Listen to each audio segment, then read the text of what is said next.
Te agarra fuera de base. Sí, que Mila y Edgar tienen esa malla. Le encanta esa, agarrarme fuera de base. Ya llegó el link.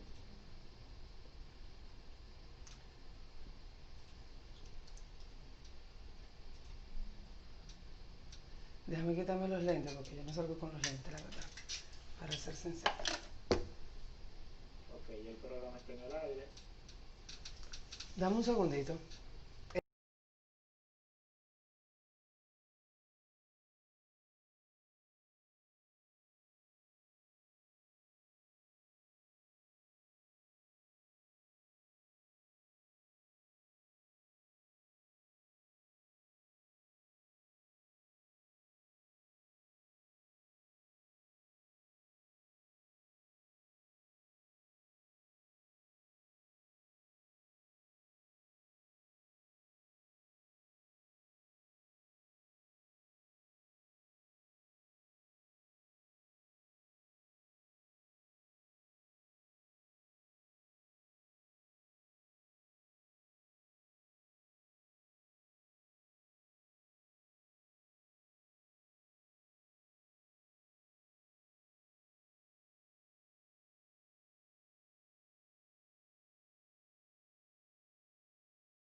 Buenas tardes a todo nuestro público televidente que como cada jueves de verdad está fielmente con nosotros en este su espacio psicoanalizando.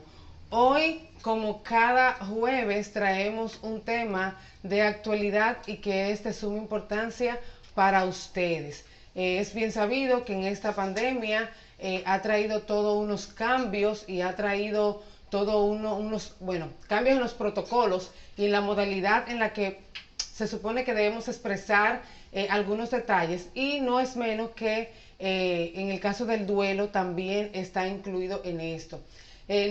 Siempre, o sea, nunca estamos preparados para la pérdida de algún familiar, eso es verdad.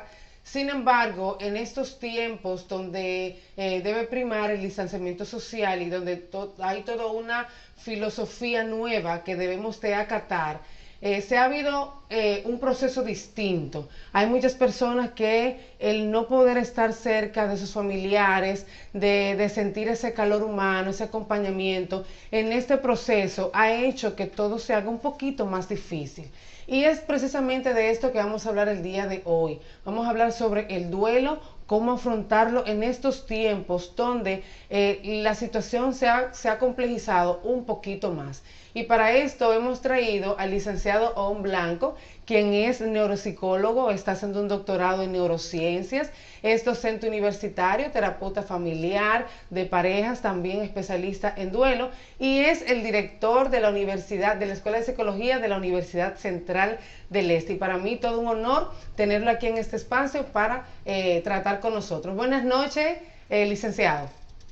Buenas noches, Ruth. Para mí también es un placer que ustedes hayan tomado el tiempo para invitarme y para poder compartir un poco y conversar acerca de esta situación que debe y que tiene que ser tomado en cuenta. Yo saludo la iniciativa de que tú hayas elegido este tema.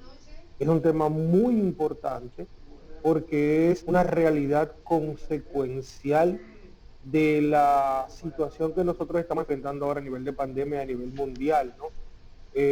Hemos hablado de los mecanismos de prevención, hemos hablado de los riesgos, hemos hablado del impacto económico y psicológico, pero también dar una mirada a esas personas que te siguen, que nos siguen en las redes y que pueden tener situaciones de duelo, de luto, de pérdida de un familiar o personas cercanas, ¿no? que lo hayan sufrido, y cómo también un poco conversar acerca del duelo comprendido, además de la pérdida de un familiar, como el periodo necesario para dejar de tener aquello a lo que uno tenía y a lo que estaba apegado, ¿no? Entonces es importante, porque cada quien está haciendo su propio proceso, y porque a veces nosotros pensamos que hay como fórmulas definidas y que todo está ya entregado y estructurado, y no, esto es algo nuevo, es una respuesta nueva, y frente a esta situación novedosa, también el proceso de duelo debe tener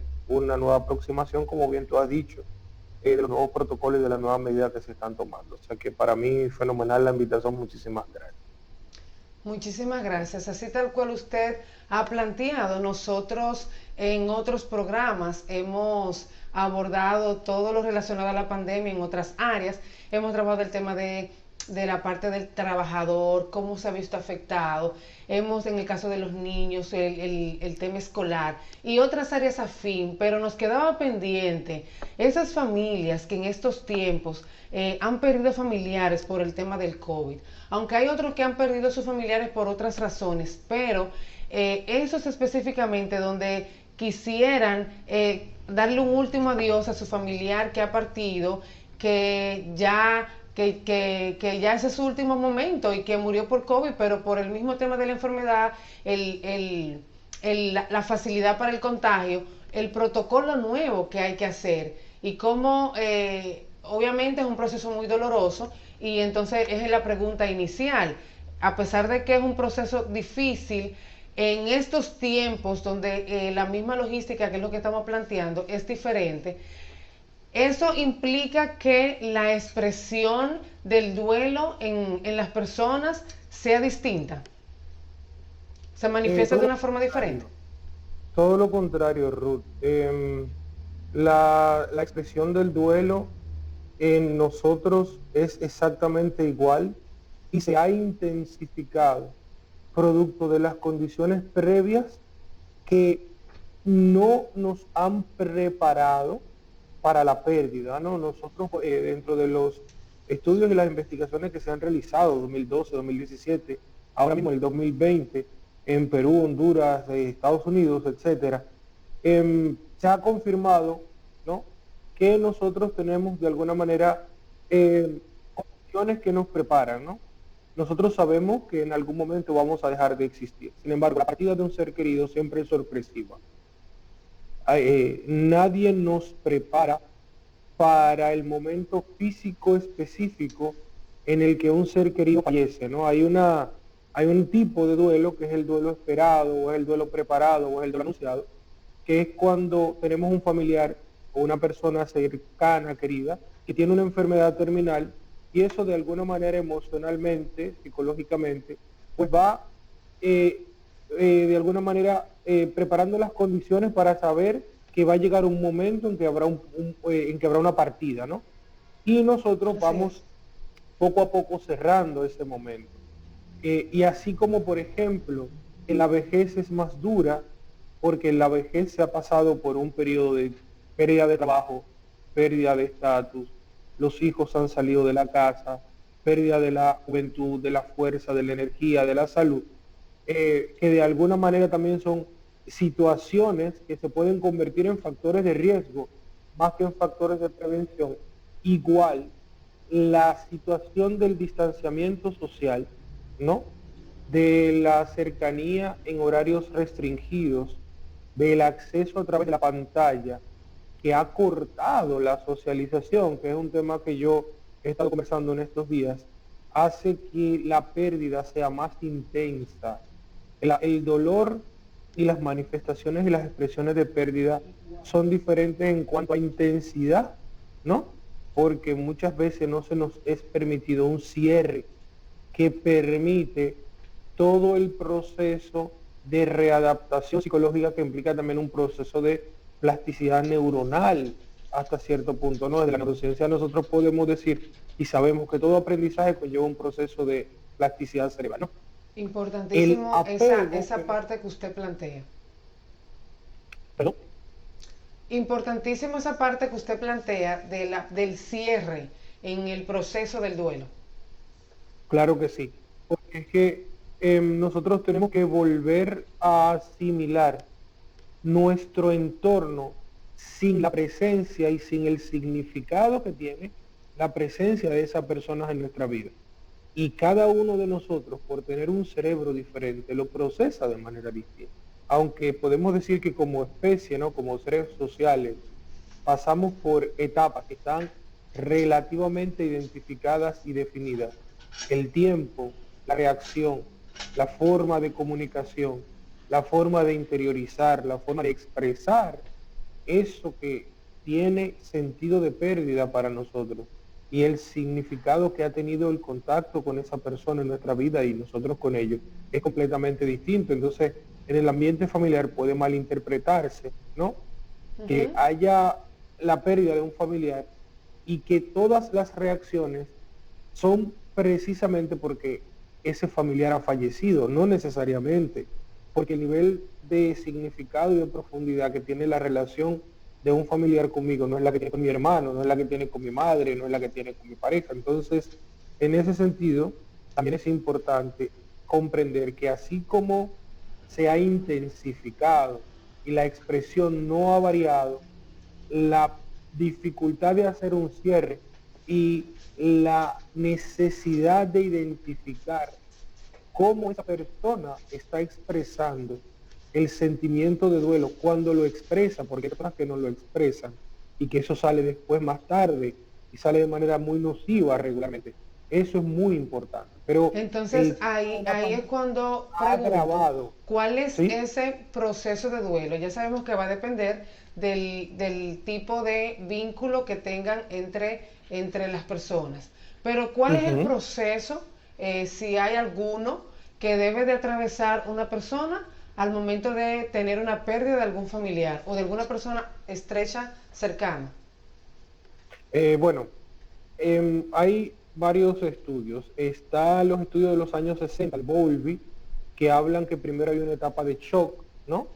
En la que es inesperado, luego hay una etapa de confrontación, que es una etapa importante, donde se puede producir la aceptación o no, y luego están las etapas subsiguientes, que es el proceso, digamos, natural de comprender que esta persona ya no es parte de nuestras vidas, de expresar la pérdida y de reconciliarse con esa pérdida en un tiempo saludable. Luego nosotros sabemos que desde varias escuelas de psicología, en especial desde el humanismo y desde el psicoanálisis, etcétera, y desde lo cognitivo-conductual sabemos que hay 5 etapas, ¿no? Que está la negociación, está la negación, la negociación, la aceptación, luego el reconciliarse con esta etapa y luego llegar al último estado de aceptación donde se produce el equilibrio emocional para nosotros continuar adelante con nuestras vidas. Digamos, un poco esas son, porque tienen distintos nombres según cada aproximación y en función también del país, de la cultura donde se haga el estudio, predomina una escuela u otra, un tipo de enfoque u otro. Pero digamos que estas son las etapas generales por las que pasa una persona cuando está en duelo. ¿Qué tiempo más o menos se supone que debería de durar una persona en un proceso de duelo? ¿Hay algún parámetro que sirva de indicador que pudiéramos decir que quizás más o menos? No, al principio se pensaba que sí, en los años 60 o 70, ¿no? Se pensaba que sí, porque hay una fase seguida, la fase de shock, que es la de anhelo y búsqueda, que es la sensación de vacío, en la que se comprendía que era importante y que estaba determinada por un periodo de tiempo específico para que las personas luego pasaran a las siguientes etapas y cerraran el ciclo de dolor. Desde el 2001 para acá, 2002 para acá, estudios que se han hecho en Nueva York, que se han hecho en Perú, que se han hecho en España, concretamente en Barcelona, en Madrid, y otros que se han replicado a lo largo de Latinoamérica, han determinado que no, que esto es un mito. Cada persona supera la etapa de duelo de manera distinta, cada persona conlleva un tiempo distinto, y es una etapa que puede durar meses e inclusive años, y que siempre es necesario el acompañamiento. Hay personas que lo llevan de una mejor manera, de forma natural, pero no siempre se lleva de una buena forma, de manera natural. No siempre las personas responden de manera sana y de manera equilibrada, porque es una pérdida, es que te están arrebatando algo a lo que nosotros estábamos muchas veces sanamente apegados, sanamente emocionados. Nosotros lo que estamos defendiendo es cómo yo comprendo mi mundo sin la presencia de ese ser querido, que me aporta a mí una serie de valores, una serie de significados, una serie de conductas. O sea, tú estás desprendiendo un vínculo emocional a una persona de manera repentina, y así no sea de manera repentina, no estamos acostumbrados a la pérdida. Así como el cerebro huye del dolor y busca el placer, en nuestras relaciones sociales nosotros buscamos que sean relaciones sociales gratificantes, que sean relaciones sociales que nos aporten, y que sean relaciones familiares que sean significativas, ¿no? Entonces, cuando esto se pierde, no todos reaccionamos de la misma manera, y siempre, siempre, aunque llegue un momento en que nosotros aceptemos la pérdida, aunque todos nosotros hagamos el cierre, pasemos por esta fase de reorganización en la que comienzan a remitir esos aspectos más dolorosos, más difíciles, y en lo que se abre el proceso de aceptación, siempre va a quedar el caramba, cuánto lo extraño, caramba, cuánto la extraño, cuánto aprendí de esa persona. Es importante esto porque por lo regular vemos y escuchamos comúnmente, bueno, es que ya tú tienes mucho tiempo, se supone que ya tú debiste haber superado eso, ya tú puedes usar, por ejemplo, ropa de color, que eso es otra pregunta que le haré más adelante, el tema de la ropa y su vínculo con la manifestación de tristeza, de que está atravesando un momento difícil, qué tanta relación, y si necesariamente una persona, porque no usa una ropa con color neutro, digamos blanco, negro, azul marino o crema, esos colores neutros, indica que no realmente se siente triste por haber tenido una pérdida, pero en este sentido del mismo tiempo, escuchamos muy comúnmente decir, mira, ya es tiempo, supéralo, asimílalo, ya no está. Principalmente también en rupturas que no propiamente por la muerte de un familiar, a veces también es que una relación rompe, puede ser una relación de pareja, hay una ruptura y hay un proceso de duelo porque una relación se acabó y hay una adaptación que se supone que debe de venir para acostumbrarse a la idea de que ya no está esa relación. Entonces, por lo regular, por eso hacía la pregunta, ¿qué tiempo se supone que debe de tener una persona para superar? Y es bueno que usted aclare esto a nuestro público, de que cada persona tiene su personalidad y a su ritmo. Pregunto, entonces, lo ideal sería que recibiera un acompañamiento, pero hay pacientes que se le haría difícil superar un proceso de duelo sin un acompañamiento. ¿Podría resultar esto en algo patológico y recaer en algún trastorno de estado de ánimo? Interesantísima la pregunta. Voy a tratar de responderlas en orden. Me quedé en la etapa del tiempo, ¿no? Los colores, la vestimenta, el tipo de ropa, tienen un elemento marcadamente cultural.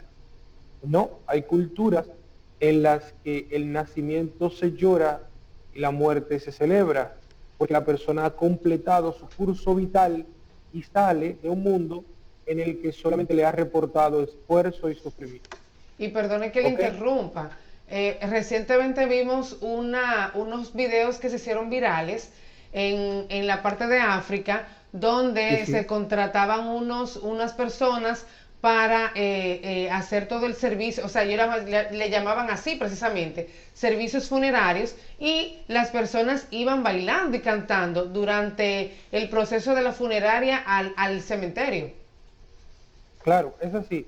En sentido general tiene sus matices, pero la idea que subyace es que ha pasado el tránsito doloroso de estar en esta tierra, donde inclusive aprender a amar se le ha hecho difícil porque ha sido con sacrificio y con dolor, y ya termina uniéndose ya sea al universo, ya sea a las deidades, ya sea a la ecología, ¿no? Todo el tema de la Pachamama, que está muy de moda, que está otra vez revisándose y viendo con todo este tema de que la naturaleza ha vuelto a resurgir después de que nosotros nos hemos encerrado, y cómo la misma tierra ha empezado a recuperarse. Pero en fin, es un tema paralelo, pero es la idea que subyace a este ejemplo que nosotros hemos puesto de estas personas que en África son contratados para servicios funerarios. Pero el tema de la ropa es un elemento completamente cultural.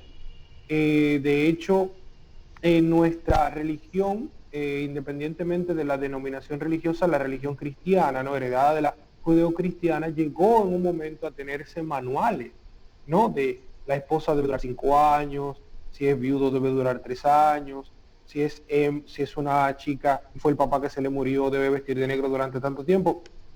Y todo eso ha sido muy revisado, y con la profundización de las investigaciones y de los estudios psicológicos se ha visto que no necesariamente un tipo de vestimenta apunta al nivel de tristeza, de dolor y a la expresión de la pérdida. Lo que sí nosotros sí sabemos como investigadores en el área es que es necesario expresar la pérdida, que no podemos, que no es saludable, porque de que se puede, que ha pasado sucede, de que no es saludable enterrar el sentimiento. Entonces, exigirle a una persona que salga de un proceso de duelo antes de su tiempo no es saludable. Presionarle.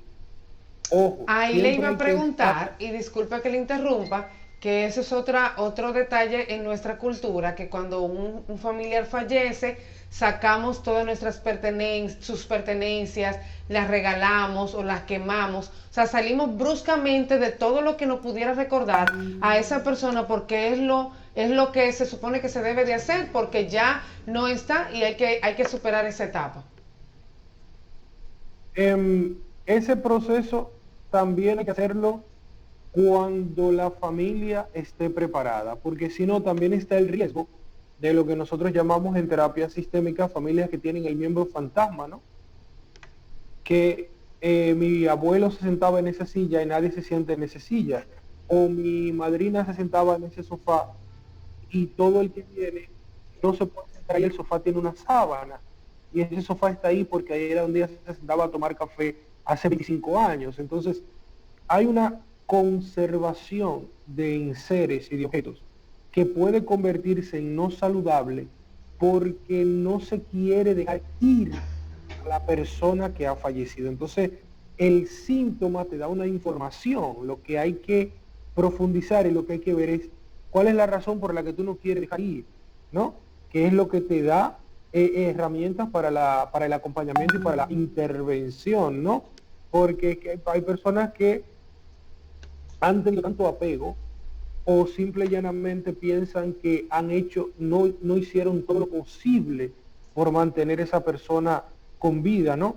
O la forma que tienen de revivir el periodo de fallecimiento y el proceso de fallecimiento también apunta emocionalmente a una intensidad que también tenemos que trabajar, ¿no? Entonces, el trauma como tal es una situación que no necesariamente es una enfermedad, pero es una situación que ya escapa a nuestro control, ¿ok? El trauma es una condición emocional que escapa a nuestro control en nuestras manifestaciones conductuales y que por tanto necesita de intervención y necesita de ayuda, porque la persona no tiene las condiciones mínimas necesarias para dar el salto, ¿no? Entonces, lo ideal es evitar que una persona llegue al trauma para que vaya a buscar acompañamiento, para que venga de nosotros a consulta, se puede intervenir, se puede ayudar. El duelo no es una enfermedad, ¿ok? Ni puede ser tratado como una enfermedad. tanto el duelo a nivel de fallecimiento como la ruptura de una relación significativa como tú acabas de mencionar. Se han hecho investigaciones, por ejemplo, de familias cambiantes, ¿no? Que con este programa de intercambio acogen personas que estudian con ellos, que esas personas luego se quedan a vivir en ese país por unos 2 años, pero que cuando tienen que regresar a su país, dejan un vacío en esa familia que los acogió. Entonces, ¿hasta dónde se puede mantener una comunicación, un vínculo con esa persona? ¿Qué pasa cuando se pierde el vínculo con esa persona? ¿Y qué tanta huella positiva o negativa dejó? Que también la experiencia con esa persona que desaparece es la que va un poco dando pautas en todo el proceso de acompañamiento para saber cómo ayudar a la persona o cómo ayudar a la familia a superar este proceso doloroso. Cuando hay un trauma, cuando la emoción de tristeza empieza a convertirse en parte del estado de ánimo de una persona y empiezan a aparecer síntomas que apuntan a cuadros depresivos. O sea, no necesariamente... ¿Se puede dar el caso? Se puede dar el caso, claro. Se puede dar el caso que un duelo no manejado lleve a episodios de depresión y a cuadros de depresión. Claro que sí. Se puede dar y se ha dado. Y yo conozco casos que están siendo trabajados ahora mismo precisamente porque hay personas que han perdido familiares, una parte de la familia estaba fuera del país, no pudo llegar al país, ¿ok? Y tuvieron que hacer los servicios fúnebres y enterrar a una persona porque falleció de COVID. Esas personas que nunca lo vieron, que apenas vieron las fotos, tienen que estar acompañadas. Hay casos donde hay personas que están siendo acompañadas y hay casos donde a veces no van a buscar ayuda, donde no van a buscar acompañamiento y el problema explota, porque entonces todo el sistema familiar que está en un episodio de duelo no resuelto que luego afecta a las relaciones que de hecho son sanas en la familia. En el caso de ya los pacientes que previo al incidente, a la pérdida, ya han sido diagnosticados con algún trastorno del estado de ánimo, ¿cómo comunicar a esas personas que ya tienen de por sí el diagnóstico de ese trastorno o de X trastorno? ¿Cómo comunicarle que ha tenido una pérdida de un familiar que para sí es muy cercano? Bueno, una persona que ya tiene un diagnóstico de un trastorno ya se ha enfrentado a la pérdida. Ahora, si es una persona que tiene un diagnóstico y la pregunta es cómo darle la noticia, siempre es bueno darle la noticia en un ambiente saludable o en un ambiente terapéutico. Lo que nosotros recomendamos como especialistas en duelo es que el círculo primario de apoyo, los amigos y la familia siempre son esenciales y siempre son fundamentales. Y siempre es mejor dar la noticia en un contexto y en un ambiente oportuno a negársela o a ocultársela, porque luego es peor. Al revés, eso puede agudizar la condición o generar otras situaciones que pueden desencadenar en comorbilidad de otras patologías, de otros trastornos, de otras situaciones conductuales, no patológicas o no trastorno o no de condición clínica, pero que entonces agudizan la condición que ya se tiene. Entonces, por ejemplo, nosotros muchas veces hemos visto casos en terapia de familias que hay un pariente que tiene una condición, puede o no tener un trastorno diagnosticado, pero por miedo a la reacción de esa persona se lo ocultan. Entonces, cuando esa persona se da cuenta, semanas después, meses después, la recaída en la condición es catastrófica. Y el daño en las relaciones familiares es horroroso. ¿Por qué? Porque entonces esa persona siente de golpe no solamente la pérdida y el vacío que le ocultaron, sino que entonces ya duda de su círculo primario de apoyo, que es de donde le viene la autoestima, que es de donde viene la confirmación, ¿no? el afianzamiento de su persona, de donde le viene el afecto, de donde le viene el sentimiento de seguridad, de donde le viene el sentimiento de cariño, de donde le viene el sentimiento de apoyo. Entonces, estas personas que son quienes me han ayudado, quienes me han dado seguimiento, que son mi familia, tuvieron la capacidad de ocultarme la pérdida de fulano, tanto que yo lo quería. Entonces, dudo del amor que me tienen. Me molesto con las personas con las que supuestamente son las que me tienen que ayudar cuando se me dé la Así es. noticia, y entonces no tengo herramientas para enfrentar la noticia porque el círculo donde me viene el apoyo tampoco estuve en él. Me encierro, no tengo cómo hacer una catarsis adecuada y luego el problema es peor. En el caso de los niños, que también es otra cosa que se ve muchísimo, otro detalle, perdón, que se ve mucho, es que a los niños por lo regular les suelen mentir. Él se fue por un tiempo, regresa más adelante, o se fue para el cielo, o le dicen un montón de cosas alusivas para no decirle francamente que ha tenido una pérdida ya sea de sus padres o de sus abuelos o de algún familiar cercano. Entonces, ¿cómo en el caso de los niños, cómo abordarlos? Porque es una inquietud, un interrogante que siempre se da. No, que no se le puede decir del todo porque se va a afectar. No, porque ellos no están conscientes o no saben lo que está pasando. Ellos no tienen la capacidad para asimilar lo que está sucediendo. ¿Cómo entonces trabajarlo en el caso con los niños? En el caso con los niños es bastante complejo porque va a depender del grado de madurez del niño y va a depender de la edad y de la capacidad de asimilación que tenga, ¿no? ¿Por qué distingo entre las tres cosas? Porque hay niños que tienen una edad avanzada pero no tienen capacidad de asimilación ni madurez. Hay otros que tienen poca edad, tienen mucha madurez, mucha capacidad de asimilación. Y hay muchos que tienen capacidad, ¿no?, de asimilación, de aguante, de recepción de este tipo de noticias, pero no tienen la madurez para llevarlo a cabo. ¿Qué se hace? Bueno, la psicología infantil y la neuropsicología infantil lo que siempre nos han dicho es que así como a los niños se les prepara para la convivencia en el mundo a través de historietas, a través de muñequitos, ¿no? A los niños se les presentan situaciones catastróficas, se les presentan situaciones fuera de su universo para que su universo real no les represente algo inseguro, ¿no? Y los padres los vamos educando en los valores de la amistad, lo que es decir la verdad, porque no se miente, etcétera, etcétera, etcétera. Entonces, a los niños, en función de la edad, es cuando se les comunica. Obviamente, a un niño de 3 años, al niño de 3 años tú le dices que papá falleció, el niño no entiende la muerte. ¿Ok? El niño no entiende que papá no está, y no entiende por qué papá no está, y no entiende si papá va a regresar o no va a regresar. Entonces, a un niño de 3 años, por lo general, lo que se le dice es que hay un familiar que está ausente, un familiar que tuvo que partir y que es un familiar que no va a regresar.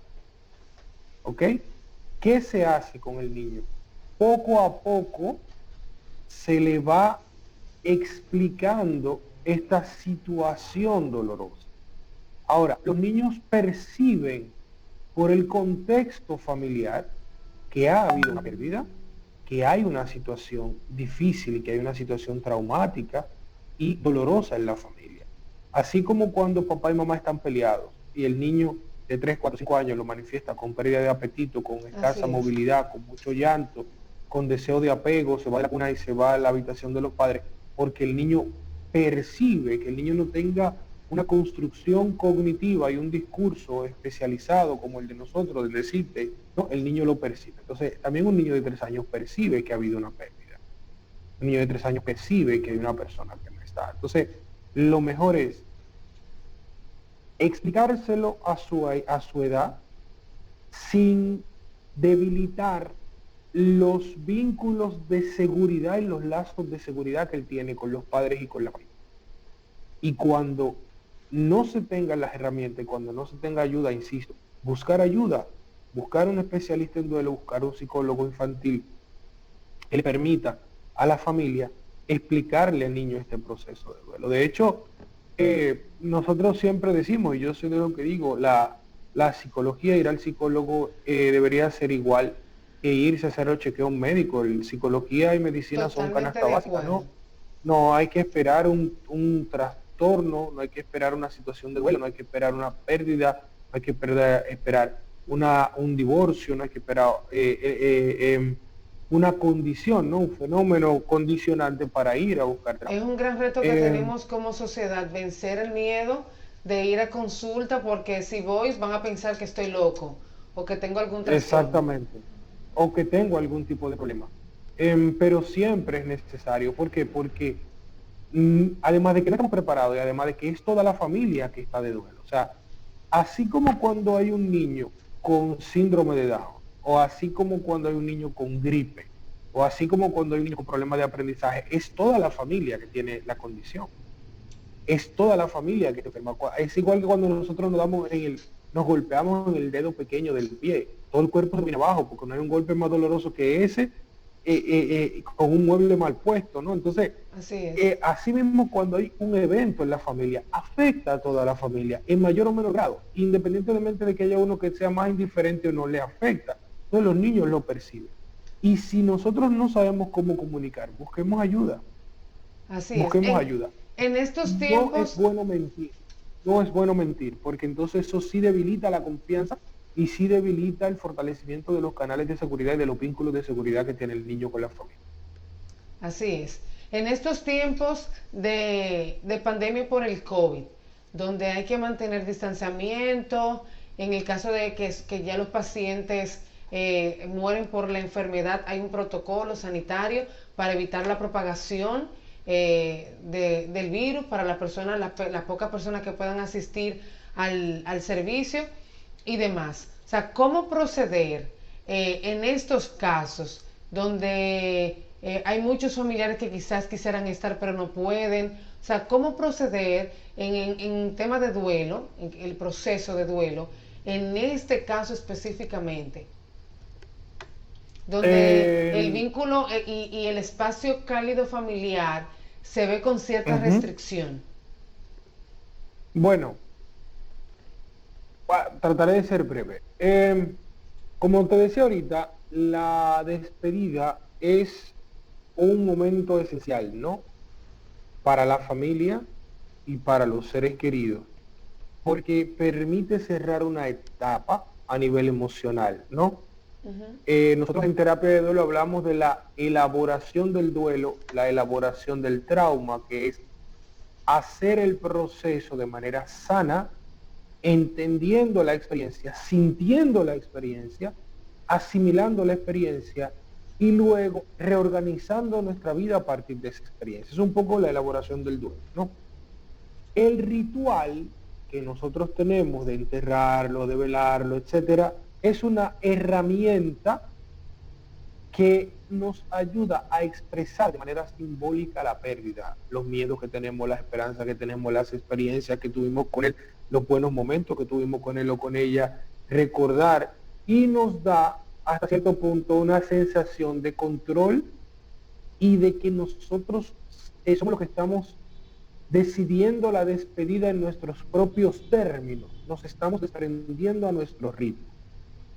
Como ahora no tenemos eso, por lo menos no de la forma tan intensa como nosotros la solemos tener, es necesario buscar otras técnicas que te las puede dar un especialista para tú expresar la despedida.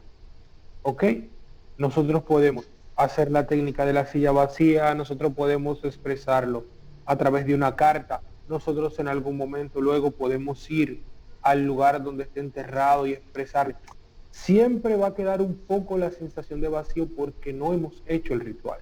Pero sí, sustituir ese proceso con otras conductas parecidas que nos ayuden a desprendernos de esa persona para entonces nosotros continuar todo el proceso de reorganización vital. ¿Qué recomendaciones entonces, ya para ir finalizando, darle a nuestro público que nos sintoniza, que está atravesando en estos momentos un proceso de duelo, independientemente de la naturaleza, sea porque el paciente o el familiar, perdón, murió por COVID o porque murió o falleció en otras condiciones, por alguna otra razón? ¿Qué recomendar a nuestro público? Bueno, yo le recomiendo a las personas que nos siguen, que nos escuchan, número uno, comprender que esa pérdida va a durar toda la vida, que esa pérdida, lo que nosotros tenemos es que buscar ayuda para integrarla a a nuestro repertorio conductual, por decirlo de una manera técnica, por reintegrarlo a nuestra vida normal, por reintegrarlo a nuestras relaciones sociales de manera sana, ¿no? Una pérdida nunca es un recorrido que se hace solo, ¿ok? Ya sea una ruptura de noviazgo, ya sea una ruptura de divorcio, ya sea la pérdida de un ser querido. Entonces, rodearnos de nuestro círculo primero de apoyo, rodearnos de nuestra familia, buscar ayuda, siempre lo voy a decir, es importante buscar ayuda para nosotros poder poner nuestras emociones, nuestros sentimientos en orden y poder identificar, ¿no? Cómo realmente nosotros estamos expresando o si lo estamos expresando de manera adecuada. Uno de los riesgos que hay, de los tantos riesgos que hay en las expresiones de duelo, es la mala interpretación del duelo del otro, ¿no? Han habido casos, por ejemplo, en lo que tanto una madre como un hijo, la madre pierde a su esposo, el hijo pierde a su papá, la sensación de que el papá ya no está, la madre lo va a expresar de manera diferente. Entonces el niño que estaba acostumbrado a ir a actividades deportivas, que estaba acostumbrado a ir al cine, que estaba acostumbrado a correr en el mirador, que estaba acostumbrado a usar la bicicleta y que era el papá que lo acompañaba, deja de hacer estas actividades y la mamá puede entender que las está dejando de hacer por un tema también de duelo, porque el niño o el adolescente está sintiendo lo mismo que ella y es su manera de expresarlo. Y puede ser que no, puede ser que el adolescente tenga una rabia contenida porque no se lo dijeron a tiempo o porque no acepta que el papá haya partido. Imagínate que haya vendido la bicicleta. Porque quizá que quería haya vendido decirle su algo que uniforme. nunca le dio tiempo decirle también. También eso existe mucho, o sea, hay estudios que arrojan que las personas que expresan, por ejemplo, en el duelo diferido o en el duelo inhibido o reprimido, hay personas que cuando expresan de manera tardía el duelo es porque han tenido un sentimiento no resuelto, algo que debieron decirle, algo que debieron perdonar, algo que debieron escuchar, algo que debieron desahogar o algo que el otro debió haberle dicho y nunca se lo dijo. Siempre aparece eso, ¿no? Cuando el duelo no resuelto es por decisión propia, termina explotando. Y regularmente esas personas pasan por un cuadro de depresión, porque entonces al cerrarse, a sentir el duelo, a expresarlo, porque yo soy el pilar de mi familia, porque yo soy la madre de 4 hijos, o porque yo soy la cabeza de familia y soy yo que tengo que salir a trabajar, y no darse el permiso, ¿no?, de sacar eso de manera saludable. Eso repercute después en cuadros de alcoholismo, repercute en cuadros de adicción, repercute en cuadros de ansiedad, repercute en insomnio. O sea, lo que nosotros no sacamos de manera sana, el cuerpo lo saca como enfermedad. Entonces puede ser que te estén dando temblores, que te duela la espalda, o que empieces a desarrollar un sentimiento de ansiedad injustificado, un sentimiento de persecución, que puede tener en paranoia y que puede tener inclusive en estrés postraumático. Y el trauma fue simple y llanamente que tuvo una pérdida, tuvo un duelo, no lo manifestó a tiempo, no buscó ayuda a tiempo, y 5 años más tarde está tomando pastilla para la ansiedad. O sea, es un poco eso, siempre buscar ayuda y tratar de buscar expertos que nos den técnicas y herramientas para nosotros culminar esta fase de duelo de la manera más saludable, producto de la situación de distanciamiento social en la que estamos. No podemos afrontar un periodo de duelo solo, porque eso nos afecta más a mediano y a largo plazo. Así es. ¿Cómo nuestro público puede acceder a sus servicios? ¿Cómo contactarlo en caso de alguno sentirse motivado y reconozca que necesita la ayuda? ¿Cómo acceder a sus servicios? Bueno, gracias. Yo estoy dando consultas en el Instituto de Estudio para la Psicología y la Salud Integral, en IDESIP, dirigido por el doctor César Castellanos. También estoy ofreciendo mis servicios en H. Ramos, el grupo Ramos, ahí en la H. Ramos, perdón, en la Tiradentes. El IDESIP queda aquí en la Castellana, en la Eugenio Champs. Mi Instagram es OOM_blanco, OOM rayita abajo blanco, OOM, como el mantra OOM rayita abajo blanco. Mi Facebook también y mi cuenta de Twitter también. Mi número de teléfono es 809-964-8880. Me pueden escribir por WhatsApp, me pueden escribir por Instagram para agendar, coordinar la cita y verlos en alguna de esas instituciones o llamar directamente a las instituciones y acceder a mi servicio. Así que ya ustedes saben, si usted entiende que se le ha hecho cuesta arriba y requiere de la ayuda, ya tiene aquí una persona a la que puede, un especialista, quien contactar para recibir la ayuda oportuna para usted salir en bien de ese proceso del que todos no nos podremos zafar. Muchísimas gracias, nuestro querido Om, por acompañarnos en este espacio desde ya. Como le digo a todos mis invitados, este espacio es suyo. Cuando usted quiera puede volver. Nosotros felices de tenerlo nuevamente aquí. Muchísimas gracias, Ruth, de verdad encantado. Repito, saludo y muy agradecido de esta invitación con este tema que es tan importante, porque es que hay personas que se conducen de una forma, que expresan sentimientos de una forma y que ha cambiado su manera de relacionarse a partir de una pérdida y se han acostumbrado a vivir así, lo ven de manera natural, pero siempre tienen la sensación, el deseo de volver a ser como eran, de tener toda la felicidad que eran, de no ser tan explosivos, de ser menos iracundos, de ser más felices, porque en definitiva venimos al mundo a aprender a amar, a ser felices con el otro, y el proceso de dejar ir no siempre es fácil. Entonces, reitero, gracias por la invitación, gracias a los que nos escuchan. Repito, 809-964-8880 es mi número. Mi Instagram es omblanco_, om_blanco, @om_blanco en Instagram. Y nada, hasta la próxima, si espero estar pronto en este espacio. Muchísimas gracias y buenas. Muchísimas gracias, de verdad, todo un espacio muy ameno, y sé que para ustedes fue de mucha utilidad y podrán entender muchísimos aspectos relacionados con esta experiencia que muchos están atravesando. Muchísimas gracias por su sintonía. Ustedes saben que ustedes son nuestra razón de ser, por lo cual nosotros siempre tratamos de hacer entregas valiosas para ustedes. Recuerden seguirnos en las redes sociales, en Instagram, @psicoanalizandotv, y en Facebook e YouTube a las cuentas del canal 849 Alcarrizo. Nos vemos el próximo jueves con otra entrega sumamente valiosa para ustedes. Nos vemos.